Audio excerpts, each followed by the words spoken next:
بسم اللہ الرحمن الرحیم۔ الطریقۃ العصریہ فی تعلیم اللغۃ العربیہ کے 36ویں سبق میں آپ کو خوش آمدید۔ آج کا جو سبق ہے وہ املا سے متعلق ہے۔ سب سے پہلے ہم قواعد الاملا کو دیکھیں گے اور پھر املا کی مزید تفصیلات جانیں گے۔ قواعد الاملا میں ہمیں یہ بتایا جا رہا ہے کہ کن صورتوں میں لمبی تا لکھی جائے گی۔ اگر آپ نے نوٹ کیا ہو تو تا ہم دو طریقوں سے لکھ رہے ہیں۔ ایک تو ہے گول تا، جس کی تفصیل ہم نے پچھلے قواعد الاملا میں پڑھی تھی، اور ایک ہے لمبی تا۔ تو اس کی تفصیلات ابھی ہم پڑھیں گے، تو ابھی ہم دیکھتے ہیں اور مزید جہاں ضرورت ہوگی اس کی انشاءاللہ ایکسپلینیشن ہوگی۔ سب سے پہلے تو تا مفتوحہ کے بارے میں بتایا جاتا ہے کہ وہ تا جو فعل کے آخر میں آئے، چاہے ما قبل ساکن ہو یا متحرک ہو، جیسے فہمت، علمت، سمعت، فہمت، علمت، سمعت۔ ان تینوں صورتوں کے اندر تا سے پہلے فہمت اور علمت میں میم پہ ساکن تھا، اور فہمت، علمت اس کے اندر تا سے پہلے حرکت تھی۔ ان دونوں صورتوں میں ہم نے جو آگے تا لکھی وہ گول تا نہیں تھی بلکہ لمبی تا تھی۔ دوسری چیز یہ بتائی جا رہی ہے کہ وہ تا جو فعل کے آخر میں ہو اور اصلی ہو، یعنی اس فعل کا اپنا جز ہو، وہ جیسے ثبت، یثبت، سکت، یسکت، بات، یبیت، مات، یموت۔ تو بیسیکلی یہاں جو تا ہے وہ اس فعل، اس جملے کا ایک اپنا جز ہے یہ۔ تو اس صورت کے اندر بھی ہمیں تا کو الگ سے لکھنا ہوگا، یعنی مکمل تا لکھی جائے گی۔ تیسری چیز ہے جمع مؤنث سالم کی تا، جیسے مومنات، طالبات، صالحات۔ اس صورت کے اندر بھی جو تا ہے وہ لمبی والی تا لکھی جائے گی۔ آگے نمبر 4، وہ تا جو مفرد اسم کے آخر میں ہو اور اس سے پہلے لفظ مفتوح نہ ہو، جیسے زیتن۔ تو اگر آپ دیکھیں کہ یہ ایک مفرد اسم ہے، یعنی اکیلا کسی چیز کا یہ معنی دے رہا ہے، لیکن جو تا ہے اس سے پہلے یا تھی جس پہ سکون ہے، یا پھر ثابت، تفاوت۔ اب یہ دیکھیں تینوں صورتیں آ گئی ہمارے سامنے، جس میں کیونکہ یہاں یہ شرط بھی بتائی گئی ہے کہ جس میں پہلے والا مفتوح نہ ہو۔ مفتوح کی صورت ہے، غیر مفتوح یعنی اس پہ فتح لگا ہوا ہے، اس پہ ضمہ ہے، اس پہ سکون ہے۔ تینوں صورتوں میں جو تا ہے وہ اپنی حالت میں قائم ہے۔ بیسیکلی یہ ان 4 اصولوں میں ہمیں بتانا مقصود تھا۔ اب ہم چلتے ہیں آگے معانی الکلمات کی طرف۔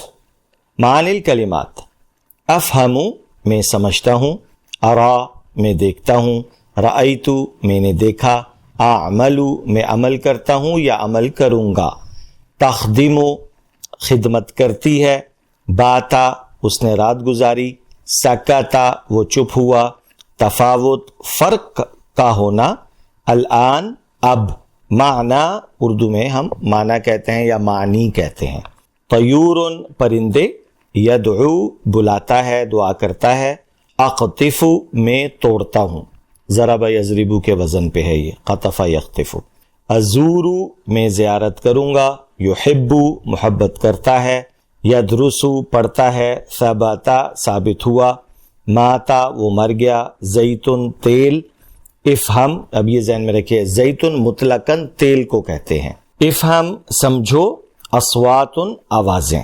تو الحمدللہ ہم نے معنی الکلمات کو بھی دیکھ لیا۔ اب آپ صفحہ پلٹ لیجئے اور اب ہم اپنے سبق کی طرف بڑھتے ہیں۔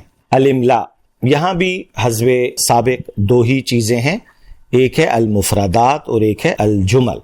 اور جیسا کہ ہم کئی دفعہ اس بات کو ذکر کر چکے ہیں کہ املا کا جو ایک بنیادی مقصد ہے وہ کیا ہے کہ بچے کو یا عربی سیکھنے والے کو، میں بار بار معذرت بچہ بول رہا ہوتا ہوں، اس کی وجہ ہے کہ میرے سامنے بچے ہی ہوتے ہیں کلاس میں، لیکن مجھے امید ہے کہ بڑے حضرات بھی ان اسباق سے فائدہ اٹھا رہے ہیں، لہٰذا اس حوالے سے میں معذرت چاہوں گا آپ سے۔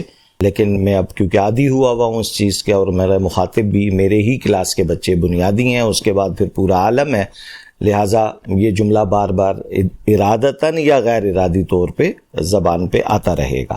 تو یہاں دو چیزیں ہیں. ایک تو یہ ہے کہ بنیادی طور پہ بچوں کو یہ ہم تمرین کروا رہے ہوتے ہیں، اور اس کا مقصد بھی ہے کہ بچہ زبانی جو اس نے کئی مہینوں تک جو اسباق پڑھے ہیں، آیا اس کو ازبر ہوئے یا نہیں ہوئے، وہی چیز چیک کی جا رہی ہوتی ہے.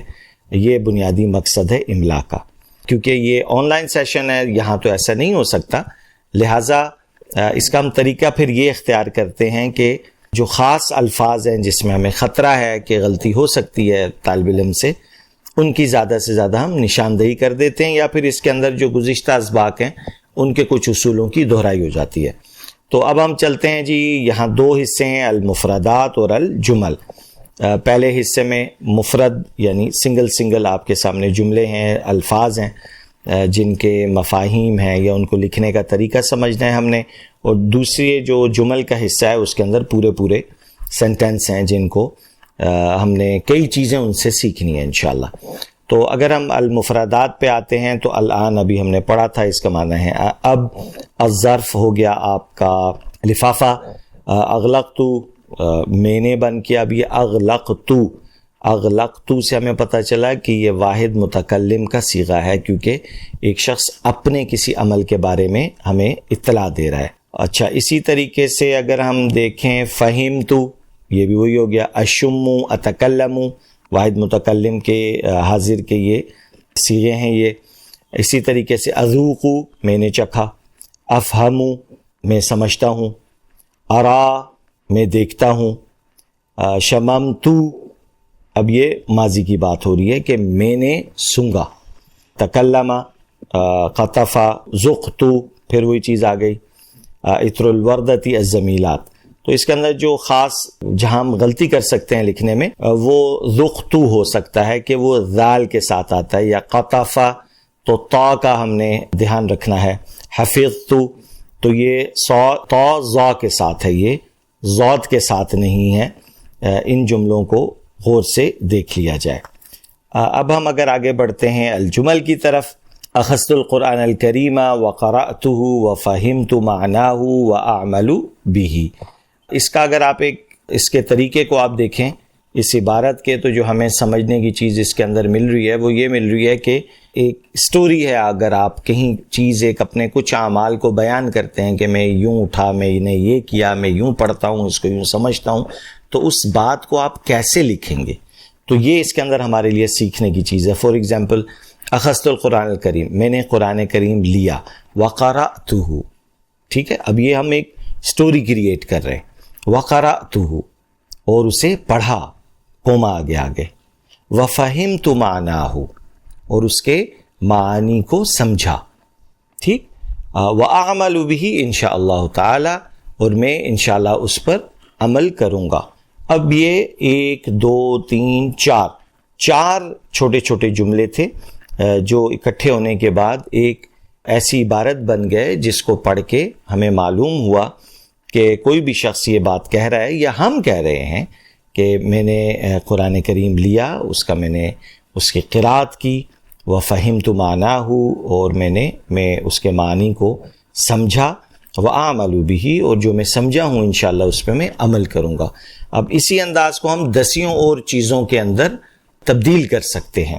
تو ان املا کے اندر جہاں ہمیں بہت سارے صیغے اور جو پچھلے ہم نے اصول پڑھے ہیں ان کی دہرائی کا موقع ملتا ہے، ساتھ ساتھ ہمیں یہ بھی اندازہ ہو جاتا ہے اگر ہم سیکھنے کی طبیعت میں ہوں کہ جملہ کس طرح بنتا ہے، ضمیروں کا استعمال کیسے ہوتا ہے، ماضی کا جملہ کیسے آئے گا، مضارع کا جملہ کیسے آئے گا. اگر آپ اسی عبارت کو دیکھیں، وقرأتہ، یہ قرأت ماضی کا جملہ ہے یہ متکلم کا، لیکن وَأَعْمَلُ بِهِ، اب یہ واحد متکلم حاضر کا صیغہ آ گیا اور مضارع کا صیغہ ہے یہ، یعنی مستقبل کی بات کر رہا ہے کہ میں مستقبل میں انشاءاللہ جو میں نے پڑھا ہے اس پہ عمل کروں گا.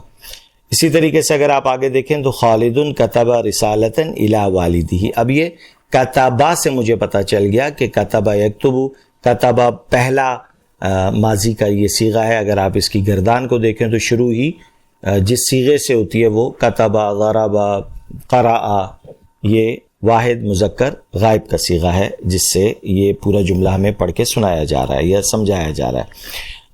کتب رسالۃ الی والدہ، خالد نے اپنے والد کو ایک خط لکھا، وقال لہ، اور اس نے کہا، لہو اپنے والد سے کہا، انا ازورکم فی شعبان انشاءاللہ تعالی، میں آپ کی زیارت کروں گا. اب یہ مستقبل کی بات ہو رہی ہے، ٹھیک ہے، کیونکہ جو مضارع ہے وہ حال اور مستقبل دونوں کا معنی دیتا ہے، تو میں مستقبل میں آپ کی زیارت کروں گا. دخلت الطفلۃ الی البستان، دخلوا دخلت، ٹھیک، تو یہ ہے وہ واحد مؤنث غائب کی بات ہو رہی ہے کہ بچی جو ہے وہ باغ میں داخل ہوئی. ومشت فی البستان، اور باغ میں چلی. ورأت الاشجار وشمت الازہار، اور درختوں کو دیکھا اور پھولوں کو سونگا. ثم جلست تحت شجرۃ، اب ہمیں معلوم ہونا چاہیے کہ یہ ماضی کی بات ہو رہی ہے، لہٰذا جتنے بھی افعال آئیں گے وہ سارے کے سارے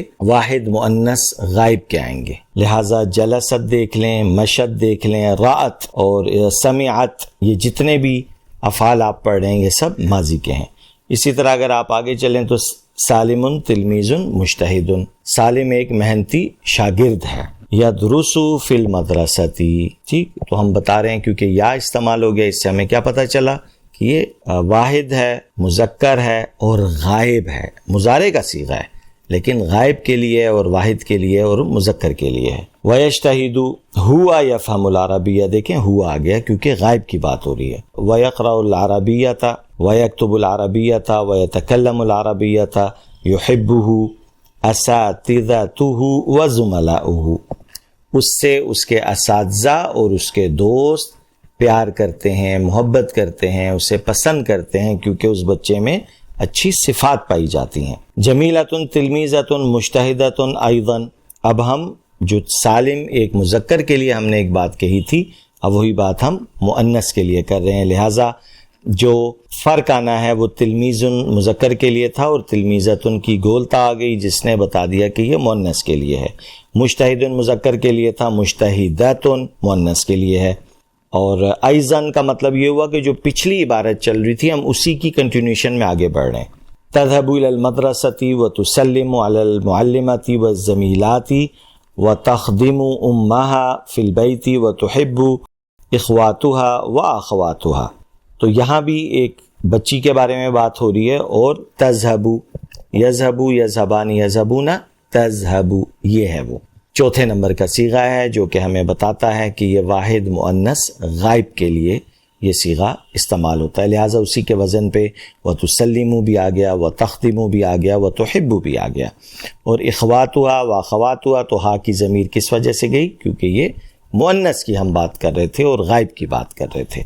تو الحمدللہ آج کا جو ہمارا سبق ہے وہ مکمل ہوا، کیونکہ املا کے اندر الگ سے کوئی تمرین ہوتی نہیں ہے، اس کو سمجھنا ہوتا ہے اور لکھنا ہوتا ہے. تو انشاءاللہ ہم اگلے سبق میں جو مزید چیزیں ہیں اس کو ہم پڑھیں گے.